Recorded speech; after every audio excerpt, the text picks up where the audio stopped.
ሰላም እንዴት ናችሁ የመልስ ቲቪ ቤተሰቦች 2017 ላይ ጥርና ሰኔ ላይ የተሰጡ የማኔጅመንት ቢዝነስ አድሚኒስትሬሽን ጥያቄዎችን አዘጋጅቼ በተለያየ ፓርቲ ይዤላችሁ መጥቻለሁኝ እነዚህ ጥያቄዎች እንግዲህ ለ2018 በጣም ሊያግዟችሁ ወይም ደግሞ ሊያዘጋጃችሁ የሚገቡ ጥያቄዎች ስለሆኑ በባለፈው ዓመት ላይ የተሰጡትን ጥያቄዎች የግድ ማየት ወይም ደግሞ ሪቪው ማድረግ ያስፈልጋል ማለት ነው እንግዲህ ሁሉንም ፓርት ብታዩት በተከታተሉት የተሻለ ነው መልስ ዩቲዩብ ቻናል ላይ ታገኙታላችሁ በዚህ ቪዲዮ ግን ፓርት 1 ይዤላችሁ መጥቻለሁኝ እነዚህ ጥያቄዎች እንግዲህ በተለያየ ፓርት ስለተዘጋጁ ከመጀመሪያው እስከ መጨረሻው እንድትከታተሉት አሳስባለሁኝ ሰብስክራይብ ያላደረጋችሁ ሰብስክራይብ አድርጉ ሼር ላይክ አድርጉ ኮሜንት አድርጉ አሁን ቀጥታ ወደ ጥያቄዎች እንሄዳለን ማለት ነው Okay, question number 1. The method involves the movement of the trainee from one job to another is A. Coaching B. Field trip C. Job instruction D. Job rotation እንግዲህ አንድን ትሬኒ ወይም ደግሞ አንድን ኤምፕሎይ ከአንድ ጆብ ወደ ሌላ ጆብ ከአንድ ዲፓርትመንት ወደ ሌላ ዲፓርትመንት ሙቭ ማድረግ ትራንስፈር ማድረግ ምንድነው ነው A. ኮቺንግ ስንል እዚህ ጋር አንድ ሱፐርቫይዘር ወይም ደግሞ ኤክስፐርት ለአንድ ሰራተኛ ኦንጎይንግ የሆነ ጋይዳንስ በሚሰጥበት ጊዜ የሚደረግ የትሬኒንግ ሜተድ ነው ኮቺንግ የምንለው ማለት ነው ኮቺንግ አይሆንም ምክንያቱም የሆነ ፓርቲኩለር ስኪሉን የዛን ሰራተኛ ትሬኒ ፓርቲኩለር ስኪል ኢምፕሩቭ ለማድረግ ሲፈልግ ኦንጎይንግ በሆነ መንገድ ነው ስልጠናውን የምንሰጠው ወይም ደግሞ የዛን ሰራተኛ ስኪል ለማሻሻል የምናደርገው የምንጠቀመው ሜተድ ኮቺንግ ይባላል ኮቺንግ አይደለም ቢ ፊልድ ትሪፕ የምንለው እንግዲህ አንድ ትሬኒ ወይም ደግሞ ሰራተኛ እንዳስፈላጊነቱ ወደ ፊልድ ሊወጣ ይችላል የተለያዩ ነገሮችን ኦብዘርቭ ሊያደርግ ይችላል ለተለያዩ ኤክስፖዠሮች እንዲጋለጥ ይደረጋል ማለት ነው which means exposure እንዲኖረው ወይም ደግሞ ኤክስፒሪየንስ እንዲያገኝ ስለ ኦብዘርቬሽን ካለበት ከሳይቱ ካለበት ከተቋሙ ከሚሰራበት ወደ ሌላ ቦታ ሊሄድ ይችላል ይሄ ራሱን የቻለ ቤኔፊት አለው የሚያገኘው ኤክስፒሪየንስ ስላለ ማለት ነው ግን አንድን ትሬኒ ከአንድ ቦታ ከአንድ ስራ ወደ ሌላ ስራ ሙቭ ማድረግ ፊልድ ትሪፕ ሳይሆን ጆብ ሮቴሽን ነው ሲም አይሆንም ጆብ ኢንስትራክሽን ኦን ዘ ጆብ ትሬኒንግ የምንሰጥበት ሜተድ ነው ጆብ ኢንስትራክሽን ማለት በትክክለኛ መንገድ ስራውን ለማሰራት ሲፈልግ አንድን ሰራተኛ ሪሊ ስራውን በሚሰራበት ጊዜ እንዴት ስራውን መስራት እንዳለበት ማሽኑን ኢኩዊፕመንቱን እንዴት መጠቀም መቻል እንዳለበት ኦን ዘ ጆብ ትሬኒንግ የምንሰጥበት መንገድ አንደኛው ምንድነው ጆብ ኢንስትራክሽን እንለዋለን ማለት ነው ስለዚህ ትክክለኛው መልስ ዲ ነው ጆብ ሮቴሽን የምንለው አንድን ትሬኒ አንድን ሰራተኛ ከአንድ ስራ ወደ ሌላ ስራ ከአንድ ዲፓርትመንት ወደ ሌላ ዲፓርትመንት ሙቭ ማድረግ ወይም ደግሞ ትራንስፈር ማድረግ ነው So this is very important to understand the functions across different departments or jobs. በስራዎች መካከል እና በእያንዳንዱ ስራ በእያንዳንዱ ዲፓርትመንት ላይ ያሉትን ስራዎች ለማወቅ ለመረዳት የሚያስፈልግ ነው ይሄ ጆብ ሮቴሽን የምንለው ማለት ነው ከዚህ ባለፈ ግን ጆብ ሮቴሽን አብዛኛውን ጊዜ ለሰራተኞች ይሰጣል አንድ ሰራተኛ ለብዙ ጊዜ ለብዙ አመት ለብዙ ወር ተደጋጋሚ ስራ በሚሰራበት ሰዓት ቦርደም ይፈጠራል ወይም ደግሞ መሰላቸት ይፈጠራል ማለት ነው ይሄንን ለማስወገድም ሲባል ሰራተኛውን ከአንድ ስራ ወደ ሌላ ስራ ሰራተኛውን ከአንድ ዲፓርትመንት ወደ ሌላ ዲፓርትመንት ሙቭ ለማድረግ ይወሰናል ወይም ደግሞ ያስፈልጋል ማለት ነው the best answer for this question is choice D job rotation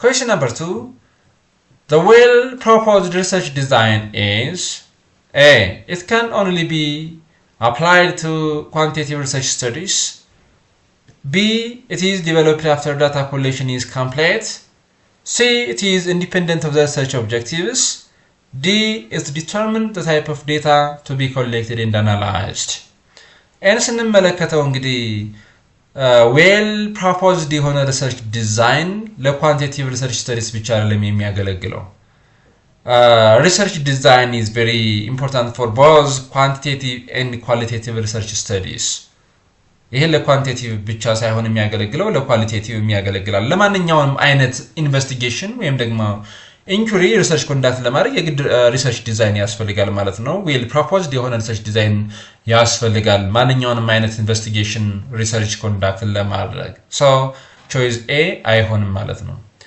B it is developed after data collection is complete data collection ከጨረስን በኋላ ሳይሆን ሪሰርች ዲዛይን የምንሰራው data collection ከመጀመራችን በፊት የግድ ሪሰርች ዲዛይን መስራት መቻል አለበት why because ሪሰርች ዲዛይናችን የሚነግረን ወይም ደግሞ ሪሰርች ዲዛይን በምንሰራበት ጊዜ ፕላን የምናደርገው ነገር አለ which means ምን አይነት ዳታ እንደሚያስፈልገን ዳታውን በምን አይነት መንገድ ኮሌክት እንደምናደርገው ዳታውን እንዴት አናላይዝ እንደምናደርገው ምን አይነት ቴክኒኮችን ምን አይነት ሜትዶችን እንደምንጠቀም የግድ ፕላን ማድረግ መቻል አለብን ማለት ነው ስለዚህ ቾይስ ቢ ማይሆንም ዳታ ኮሌክሽን ከመሰራቱ በፊት እንደሆነ ማወቅ ያስፈልጋል C it is independent of the research objectives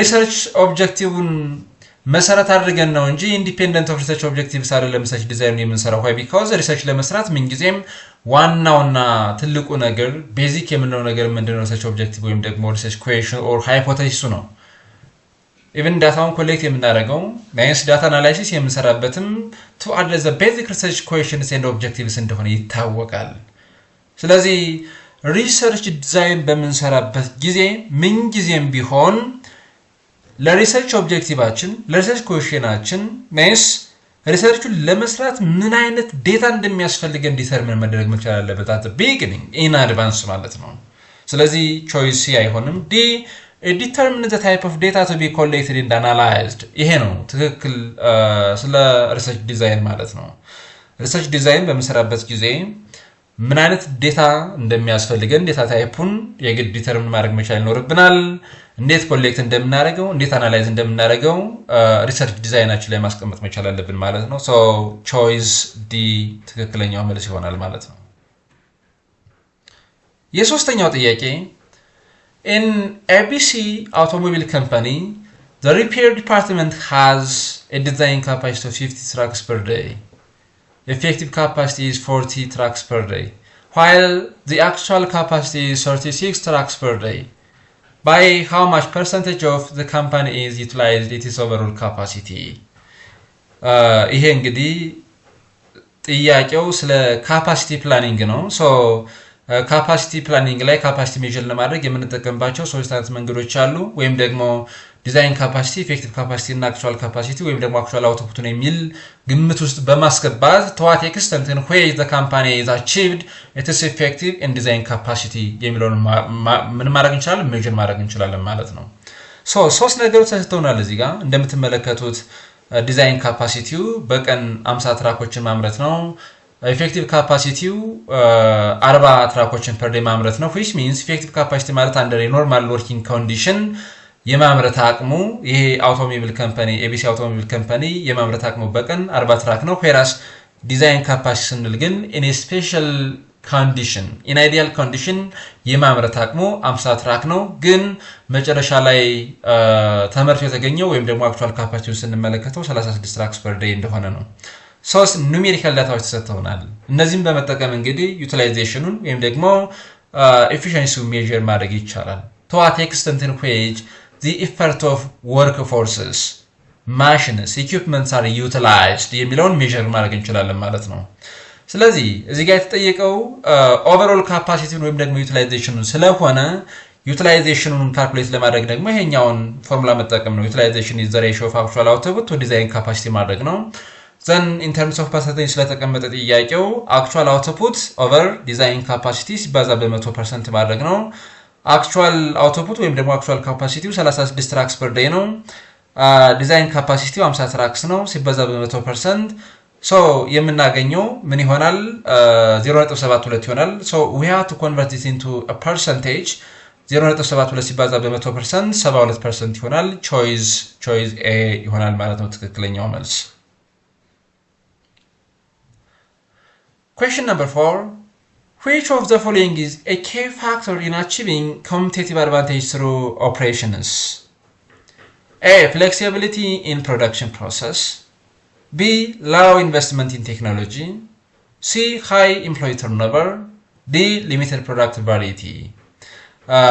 Competitive advantage ለማምጣት key factor የሆነው የትኛው ነው? So through operation the key factor to bring a competitive advantage in the company የትኛው ነው? A flexibility in production process ይሄ ትክክል ነው ስንመለከተው ቾይዙን flexible መሆን መቻል አለበት ኦፕሬሽኑ why because flexibility ስንል እንግዲህ from different dimensions መመልከት እንችላለን አንድ ድርጅት የተለያዩ ፕሮዳክቶችን ከረንትሊ የሚያመርት ከሆነ ዘን የሆነ ቼንጅ በሚመጣበት ጊዜ ያንን ፕሮዳክት ማምረቱን ትቶ ወይም ደግሞ ጎን ለጎን ሌላ ፕሮዳክቶችን ማምረት ሌላ ሰርቪሶችን መስጠት መቻል ፍሌክሲቢሊቲን ያመጣል ማለት ነው ወይም ደግሞ ድርጅቱ ፍሌክሲብል ነው እንለዋለን ማለት ነው ኢቭን ከቮሊዩሙ ከምናመርተው ፕሮዳክሽን ሬት ጋር ራምፕ አፕ ማድረግ ከስተመር ዲማንዱ እየጨመረ በሚሄድበት ጊዜ የማምረት አቅማችንን መጨመር ከስተመር ዲማንዱ ለፕሮዳክታችን ለሰርቪሳችን እየቀነሰ በሚሄድበት ጊዜ ደግሞ የማምረት አቅማችንን መገደም መቻል ነው ይሄ ፍሌክሲቢሊቲ ያስብለዋል ናይስ ፍሌክሲቢሊቲ in terms of volumes of products ማስቀመጥ እንችላለን ማለት ነው ስለዚህ ኤ ይሆናል BCD የማይሆንበት ምክንያት እንመልከት እዚህ ጋር low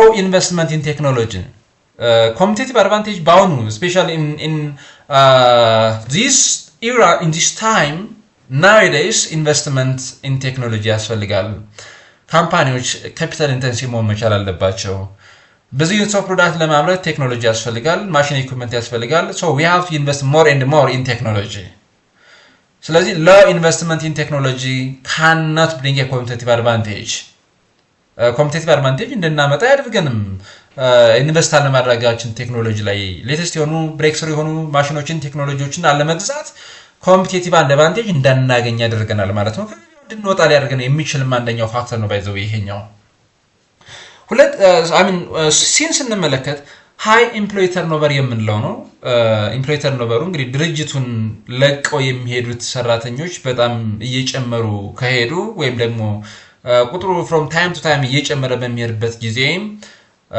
ኮምፒቲቲቭ አድቫንቴጅ አሁንም ልናጣ እንችላለን የሚመረከረው ምንድነው ስቴቢሊቲ ኦፍ ቴይለር ኦፍ ፐርሰናልስ የምንለው ለአንድ ድርጅት ያስፈልጋል ኤክስፒሪየንስድ የሆኑ ሰራተኞችን በመናጣበት ጊዜ ኮምፒቲቲቭ አድቫንቴጃችንን በዛው ልክ ልናጣ እንችላለን so as possible recommend የሚደረገው ለካምፓኒዎች ምንድነው አንድ ካምፓኒ ስቴብል የሆነ ወርክ ፎርስ እንዲኖረው ወይም ደግሞ ሰራተኛ እንዲኖረው ይመከራል ማለት ነው ዲ ሊሚትድ ፕሮዳክት ቫሪቲ ስታንዳርዳይዝድ የሆነ ፕሮዳክት መኖሩ እንግዲህ ራሱን የቻለ ናይስ ስታንዳርዳይዜሽን ራሱን የቻለ አድቫንቴጅ አለው ራሱን የቻለ ሊሚቴሽን አለው ግን እዚህ ጋር ሊሚትድ ፕሮዳክት ቫሪቲ መኖሩ ኮምፒቲቲቭ አድቫንቴጅ እንዳናመጣ ያደርገናል ማለት ነው ሊሚትድ ፕሮዳክት ቫሪቲ ስንል ከስተመሩ የሚፈልገው ፕሮዳክት ከስተመሩ የሚፈልገው ሰርቪስ በራሱ ስፔሲፊኬሽን ወይም ደግሞ ሪኳየርመንት ሆኖ ያንን ሳናሳካለ ስንቀር ፕሮዳክቱ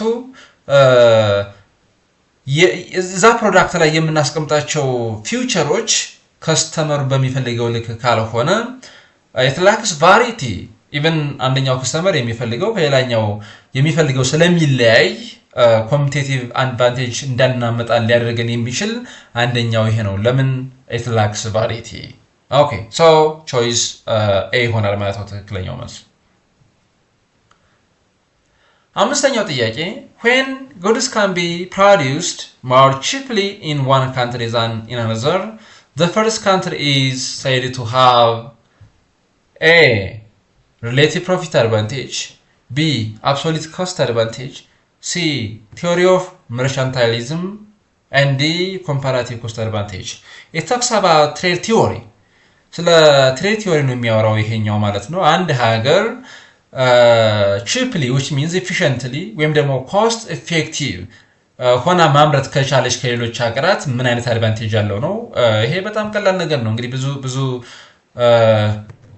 ትሬድ ቲዮሪዎች አሉ ከነዚህ ውስጥ እንግዲህ በዋናነት absolute cost advantage እና comparative cost advantage የምንላቸው ናቸው የመጀመሪያውን ኤን ስንመለከት relative profit advantage የምንለው ራሱን የቻለ ስታንዳርድ ተርም አይደለም ነይስ ለትሬድ ቲዮሪ ስታንዳርድ ተርም ወይም ደግሞ ቲዮሪ አይደለም ይሄኛው ማለት ነው B absolute cost advantage C theory of mercantilism ሲንም ስንመለከተው አይሆንም ይሄ ኢኮኖሚክ ቲዮሪ ነው ይሄ ኢኮኖሚክ ቲዮሪ በዋናነት ፎከስ የሚያደርገው ምንድነው የአንድ ሀገር ዌልስ ሜዠር የሚደረገው in terms of precious metals ነው ላይ ጎልድ ብሎ የሚያስብ ቲዮሪ ነው ማለት ነው ቲዮሪ ኦፍ ኢኮኖሚክ ቲዮሪ ነው ባይዘው ይሄኛው ማለት ነው ስለዚህ የአንድ ሀገር ሀብቷ ወይም ደግሞ የአንድ ሀገር ዌልስ measure የሚደረገው in terms of the accumulation of precious metals like gold ብሎ የሚያስብ ወይም ደግሞ ዲስክሎዝ የሚያደርግ ኢኮኖሚክ ቲዮሪ ነው። ከዚህ በተጨማሪ ትሬድ ሰርፕለስ ለመፍጠር አንድ ሀገር ኤክስፖርት የምታደርገውን መጨመር ኢምፖርት የምታደርገውን መቀነስ አለባት ብሎ የሚያስብ ወይም ደግሞ ዲስክሎዝ የሚያደርግ ቲዮሪ ነው። ቲዮሪ ኦፍ መርቻንታይሊዝም የምንለው ማለት ነው። ሶ ሲ አይሆንም። ዲ ኮምፓራቲቭ ኮስት አድቫንቴጅም አይሆንም። ትክክለኛው መልስ አብሶሉት ኮስት አድቫንቴጅ ነው። አንድ ሀገር ሌትስ ሴይ ኢትዮጵያ እንግዲህ በቀን 100 መኪናዎችን ማምራት ከቻለች እና ሌላ ሀገር ደግሞ ሌትስ ሴይ ደቡብ አፍሪካ በቀን የማምረት አቅም አሁን 100 ሆኖ ግን የምናመርተው የፕሮዳክሽን ሬቱ አውትፑቱ ተመሳሳይ ግን ደግሞ የምናወጣው የምንጠቀመው ኢንፑት የምናወጣው ኮስት ሚለያይ ከሆነ አንደኛውን ሀገር ስንመለከተው yes more efficient የሚሆንበት ወይም ደግሞ cost effective የሚሆንበት ሁኔታ ይፈጠራል ማለት ነው። let's say so በቀን 100 መኪናዎችን ለማምረት እንግዲህ 100 ሚሊዮን የምታወጣ ከሆነ ኢትዮጵያ and let's say ደቡብ አፍሪካ ደግሞ 100 መኪናዎችን ለማምረት 50 ሚሊዮን የምታወጣ ከሆነ በቀን cost effective የምትሆነው ደቡብ አፍሪካ ትሆናለች ማለት ነው። ምክንያቱም ኮስት ኢፌክቲቭ ነች ኢፊሺየንት ናት። ሶ ሁለት ሀገሮችን ነው ኢን ተርምስ ኦፍ ኮስት ምን የምናደርገው ኮምፔር የምናደርገው አብሶሉት ኮስት አድቫንቴጅ እንለዋለን ማለት ነው። ሶ በአጠቃላይ እንግዲህ ትሬድ ቲዮሪን ስንመለከት ኢን ተርምስ ኦፍ ኮስት ኢን ተርምስ ኦፍ ኢፊሺየንሲ ነው። ኔስ አብሶሉት ኮስት አድቫንቴጅ እና ኮምፓራቲቭ ኮስት አድቫንቴጅ እያል ሀገራት ምን አይነት አድቫንቴጅ እንዳላቸው ማስቀመጥ እንችላለን ወይም ደግሞ መወሰን እንችላለን ማለት ነው። based on the stated question in this slide አብሶሉት ኮስት አድቫንቴጅ ይሆናል ማለት ነው። ስድስተኛው ጥያቄ which one of the following best defines the difference between promotion and transfer እዚህ ጋር ጠይቃችሁ ስለ ፕሮሞሽን እና ትራንስፈር ትክክል የሆነው ወይም ደግሞ ቤስት ዲፋይን ሊያደርገው የሚችል ፕሮሞሽን እና ትራንስፈርን የትኛው ነው? A no significant difference between them significant የሆነ conceptual difference አላቸው practical difference አላቸው ፕሮሞሽን እና ትራንስፈር so A አይሆንም ማለት ነው። B. The former deals with the increment to higher position and the later deals with punishment from the organization. እዚህ ጋር promotion የሚለው increment to higher position እዚህ ድረስ ይሆናል። promotion ማለት ይሄ ነው። it is an increment to higher position to a higher status and increment of payment እንደሆነ ይታወቃል። promotion ግን transfer የሚለውን እዚህ ጋር ዲፋይን ሲያደርገው ናይስ ትክክል አይደለም። The later deals with punishment to the organization ነው የሚለው so transfer ማለት ይሄ አይደለም። transfer ማለት ከአንድ ስራ ወደ ሌላ ስራ yes in the same levels of management in the same hierarchy of organization move ማድረግ ነው transfer የምንለው ማለት ነው። C. The former deals with rise in payment and status while the later deals with move from one workplace to another without changing any payment and status. ስለዚህ ይሄኛው ነው ፕሮሞሽን ማለት ከአንድ ፖዚሽን ከፍ ወዳለ ወደ ሌላ ፖዚሽን ምን ማድረግ ነው ማሳደግ ወይም ደግሞ ከፍ ማድረግ ማለት ነው። ይሄ በሚደረግበት ጊዜ there is an increment of payment and status. scope of responsibility ይቀየራል ስታተሱም ይጨምራል የሚያገኘው ገቢ የሚያገኘው ቤዝ ሳላሪ የሚያገኘው ሌላ ቤኔፊት አሁንም ከፖዚሽኑ ጋር አብሮ ይጨምርለታል ማለት ነው። ይሄ ፕሮሞሽን እንለዋለን። ትራንስፈር ከሆነ ከአንድ የሥራ ቦታ ወደ ሌላ ስራ ቦታ ከአንድ ስራ ወደ ሌላ ስራ ወይም ደግሞ ከአንድ ዲፓርትመንት ወደ ሌላ ዲፓርትመንት ሽፍት በምናደርግበት ጊዜ ተመሳሳይ ፖዚሽን ላይ ከሆነ in terms of payment in terms of status ምንም የሚቀየር ነገር አይኖርም ማለት ነው። ሰው ሰራተኛው ያንን ይዞ ነው ትራንስፈር የሚሆነው ወይም ደግሞ ሙቭ የሚያደርገው ከአንድ ወርክ ፕሌስ ወደ ሌላኛው ወርክ ፕሌስ ማለት ነው። ያ ትራንስፈር እንለዋለን። ሶ ሲ ትክክል ነው። D. The former is happen in rare case and the later is frequently takes place. It depends which means እንግዲህ እንዳስፈላጊነቱ ነው ድርጅቱ ሰራተኞቹን ፕሮሞት የሚያደርግበት ወይም ደግሞ ከአንድ ወርክ ፕሌስ ወደ ሌላ ወርክ ፕሌስ ትራንስፈር የሚያደርግበት ራሱን የቻለ ምክንያት አለው እንጂ ይሄኛው ሬር ነው ይሄኛው ደግሞ ፍሪኩዌንትሊ የሚደረግ ነው ማለት አንችልም። እንደዚህ አይነት ጀነራላይዜሽን መስጠት አይቻልም። ሶ ዲ አይሆንም። ትክክለኛው መልስ ቾይስ ሲ ይሆናል ማለት ነው። The last question, question number 7. A company must decide now which of 3 products to make next year to plan and order proper materials. The cost per unit of each for each product depends on whether a major union strike occurs, pass or fail. The cost per unit for each product given each contract result is shown in the following payoff table. የኛውን ቴብል ስንመለከተው payoff matrix ወይም ደግሞ payoff table ይባላል። እዚህ ጋር ኦልተርኔቲቮች አሉ in terms of products ነው product type 1 2 3 እዚህ ጋር ደግሞ state of nature or events የምንላቸው አሉ contract outcomes የምንላቸው ማለት ነው። እዚህ ጋር የተሰጠን ደግሞ እነዚህ እዚህ ጋር ሴሎች ላይ የተቀመጡ ዩኒት ኮስት ተሰጥቶናል ማለት ነው። ስለዚህ ኮስት እንደሆነ ማወቅ ያስፈልጋል አስቀድመን። እንደዚህ አይነት ስራዎችን በመሰራበት ጊዜ ወይም ደግሞ እንደዚህ አይነት ጥያቄዎችን ለመመለስ የግድ እዚህ ጋር payoff matrix ላይ ወይም ደግሞ ቴብል ላይ የተሰጠን ፕሮፊት revenue ወይም ደግሞ ኮስት መሆኑን አይደንቲፋይ ማድረግ ያስፈልጋል። ስለዚህ እዚህ ጋር የተሰጠን ዩኒት ኮስት እንደሆነ ተነግሮናል ማለት ነው። So ጥያቄው ምንድነው? Which strategy is best based on minimum criteria? Minimum criteria ተጠቅመን ቤስት የምንለው ስትራቴጂ የትኛው ነው? የትኛውን መምረጥ መቻል አለብን? የትኛውን በሚቀጥለው አመት ማምረት ያለብን ፕሮዳክት የትኛው ነው?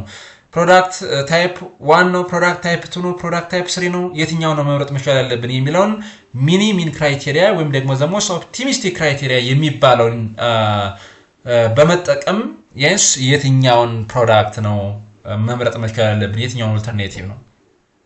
so ሚን የሚለው እንግዲህ ሚኒመም ኦፍ ዘ ሚኒመም ነው። ምን ያደርገው ምንድነው? ለእያንዳንዱ ፕሮዳክት ታይፕ yes ፕሮዳክት ታይፕ 1 ስንመለከት 7.5 እና 6 አለ for this state of nature pass and fail ከዚህ ውስጥ ሚኒመም የሚለውን ዩኒት ኮስት እንመርጣለን ማለት ነው። ስለዚህ ከ7.5 እና ከ6 ሚኒመሙ ስንት ነው? 6 ይሆናል ማለት ነው። እዚህ ጋር አስቀምጬላችኋለሁ። ሉክ ከ7.5 እና ከ6 6 ሚኒመም ነው። ፕሮዳክቱ ላይ ስንመጣ ደግሞ ከ4 እና ከ5 ሚኒመሙ ማን ነው? 4 ይሆናል ማለት ነው። ፕሮዳክት ላይ ስንመጣ ከ6.5 እና ከ3 ሚኒመሙ ማን ነው? 3 ነው። ሚኒመሙን ዲተርሚን አደረግን for each product is under each contract result or outcome. so ሚኒመሙን ካወቅን በኋላ ከነዚህ ሚኒመም ካልናቸው ሚኒመም ብለን ዲተርሚን ካደረግናቸው ሚኒመሙን መምረጥ ሚኒሚም ክራይቴሪያን እንጠቀማለን ማለት ነው። ከ6 ከ4 ከ3 እንግዲህ ሚኒመሙ 3 ነው።